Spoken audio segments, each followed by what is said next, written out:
If you are an OFW here in Taiwan, I think you need to hear this. Naay amendment ang Occupational Safety and Health Act diri sa Taiwan. Nag-start siya noong July 1, 2026.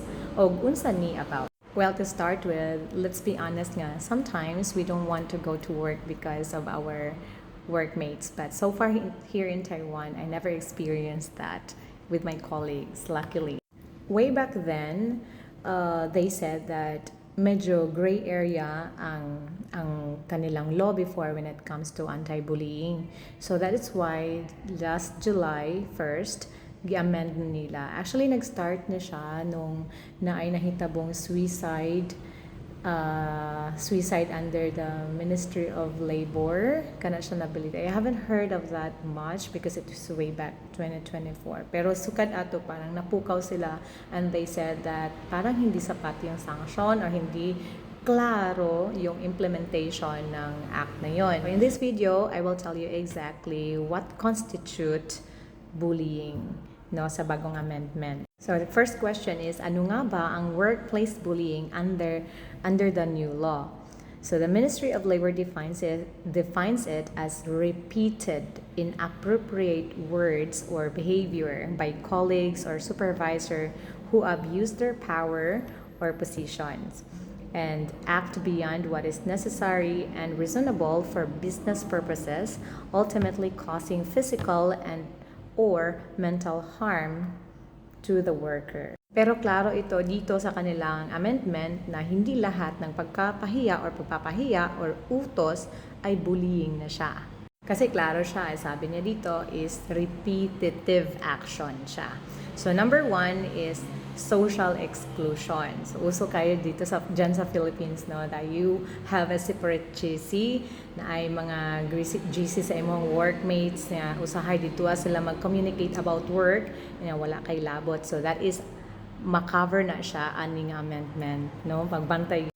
It says here, deliberate isolation, ignoring you or leaving you out of work-related communications on purpose. The second one is interference with duties. O kanina siyang kanabang naay ginatago sa imuha just to make you fail, or giving you false information just to make you fail. Kana siya is under sa bagong amendments, no? And then the third one is abuse of power. So forcing you to do things way beyond your capability or setting completely unrealistic deadlines.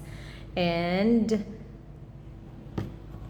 the last one is kung libak-libakon ka repetitively or like siraan ang imuhang puri, no, or ruining your reputation with rumors.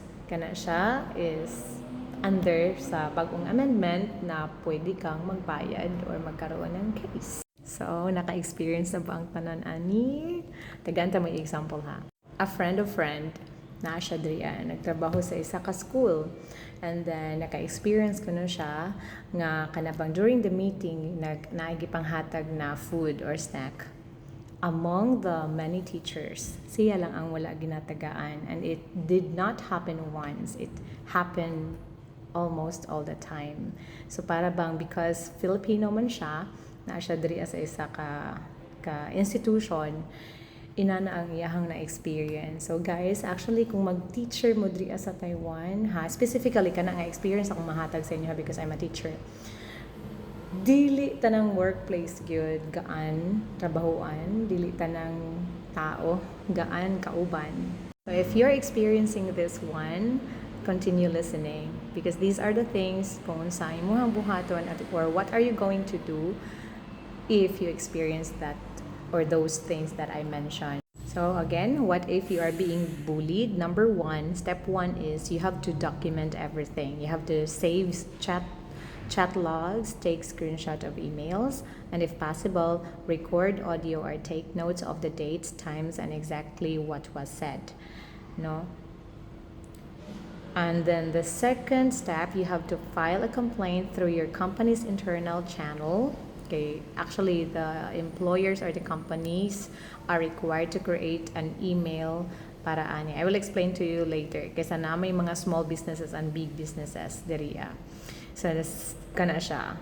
So again, you have to file complaint through company's channel, and then by law, they have a strict timeline to handle this, only 3 to 4 months depending on the company side, and must protect your privacy. Now, daghan kayo mga tana, what if the bully is the boss?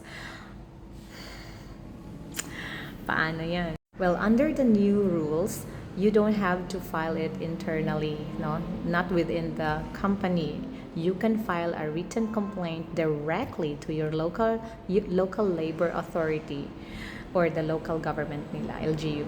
So they will step in and they will run this investigation for you. Don't worry, kasi step 4, no retaliation. The amended law strictly states that the employers cannot fire you or cut your salary or take any adverse action against you or anyone who helped you file the complaint. So kani siya na patakaran, no, medyo heavy na siya sa side sa employers actually. Pero diri na may makategorize na to ang mga businesses na yung mga small businesses that actually is stated here, categorized with 10 or more employees. And then yung medium or large businesses, meron siyang 30 or more employees.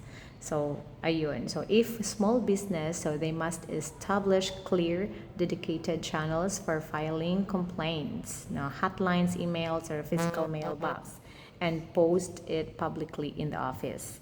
And then for big businesses, they must go higher because marami na silang handle. They need to establish a formal complaint handling unit. Meron talagang department for that. Create a specific investigation procedures and draw up disciplinary rules for offenders. So, yun yung nakapaloob sa amendment na yun. Now, if you're experiencing that one, then you know what to do. At least you're knowledgeable already. And if your friends are experiencing that kind of situation, you might as well share this video para aware tayong lahat. Good thing lang in our company is that they let us know about this matter. And mind you, Taiwan is so serious when it comes to rules and regulations. Pag sinabi nilang may sanction ka, may sanction ka talaga. When they say rule, yan ay rule. You will pay for it. I hope ganyan din sa Philippines. Thank you for watching.